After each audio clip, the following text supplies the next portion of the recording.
তো হ্যালো বন্ধুরা, সবাই কেমন আছেন? তো আশা করি সবাই ভালো আছেন। তো আজ একটা নতুন রেসিপি বানাতে যাচ্ছি। তো রেসিপিটা আপনাদের সুন্দর লাগবে, আশা করি আপনারা অবশ্যই পছন্দ করবেন। তো চলুন রেসিপিটা স্টার্ট করা যাক। তো যারা যারা ভিডিও দেখছেন অবশ্যই চ্যানেলটাকে সাপোর্ট করবেন, সাবস্ক্রাইব অবশ্যই করবেন, লাইক করুন, শেয়ার করবেন, আর ফেসবুক পেজটাকে ফলো করে দেবেন। তো এখানে আমরা সব কিছু আগে থেকেই রেডি করে রেখেছি, যাতে ভিডিওটা অনেক বড় না হয়, সব কিছু শর্টকাটে হয়ে যায়। তো ব্যাস চিকেন আছে, ক্যাপসিকাম আর পেঁয়াজ আছে, এই তিনটে জিনিস দিয়ে আমরা আজকে বানাচ্ছি। আমরা আগে কোনো দিন বানাইনি, আর এটা আমরা কোথাও থেকে দেখেও নি যে ইউটিউব থেকে দেখে বানাচ্ছি, কারো তার কাছ থেকে শুনে বানাচ্ছি এরকম না। আমরা নিজেরা চেষ্টা করেছি বানানোর জন্য বাড়িতে, আর নিজেরাই বানানো স্টার্ট করে দিয়েছি।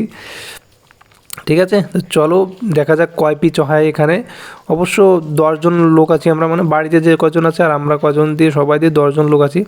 তো হয়তো সবার হয়ে যাবে, আশা করি সবার হয়ে যাবে। চলো দেখা যাক শেষ পর্যন্ত কয় পিস হয়, জানি না কয় পিস হবে, তো শেষ পর্যন্ত বানিয়ে দেখা যাক। তো চিকেন এখানে অনেকই আছে। আমরা চিকেনটা ম্যারিনেট করেছিলাম, কারণ ম্যারিনেট করে একটু রেখে দিতে হয় লবণ দিয়ে, যাতে লবণটা ভিতরে যায়, কিন্তু আমরা রেখে দিইনি, এটা ম্যারিনেট করার সঙ্গে সঙ্গে বানানো স্টার্ট করে দিয়েছি।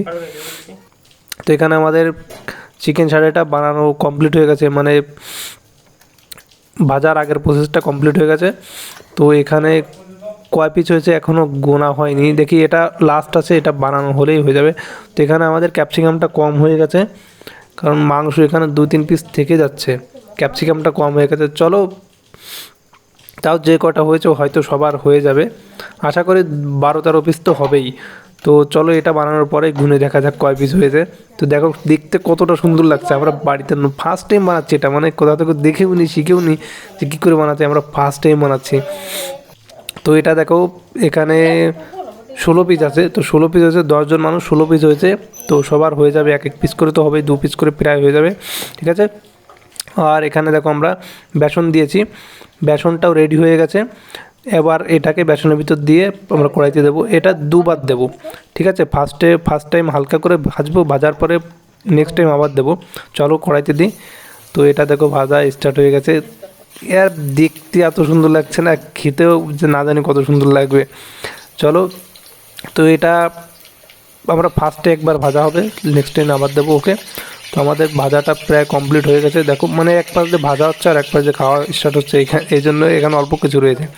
ওকে, তো আমাদের একবার হয়ে গেছে, এইবার সেকেন্ড টাইম দেওয়া হচ্ছে। ঠিক আছে, দেখো সেকেন্ড টাইম দেওয়া হচ্ছে, কারণ দুবার না দিলে ওটা ভালো করে লাগবে না, ফার্স্ট টাইম ভালো হয় না, সেকেন্ড টাইম অবশ্যই দিতে হবে। তো আপনারা যদি বানান সেকেন্ড টাইম অবশ্যই দেবেন। আর এখানে দেখো খাওয়া স্টার্ট হয়ে গেছে। কীরকম লাগছে খেতে? কীরকম লাগছে খেয়ে বলো, কীরকম? কি মাথা রাখলে যাবে না? ভালো। কি ভালো, কি ভালো?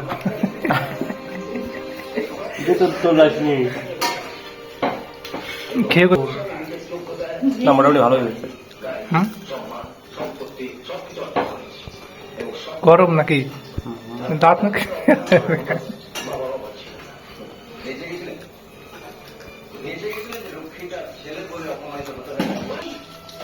এবার ঠিক আছে, খাওয়ার স্টাইল না। তো আশা করি আজকের রেসিপিটা আপনারা বানানো শিখে গেছেন, তো বাড়িতে অবশ্যই ট্রাই করবেন। তো দেখা হচ্ছে একটা নতুন রেসিপি নিয়ে অন্য কোনো দিন। ওকে, তো আজকের ভিডিও এখানে শেষ করছি। তো সবাই ভালো থাকবেন, সুস্থ থাকবেন।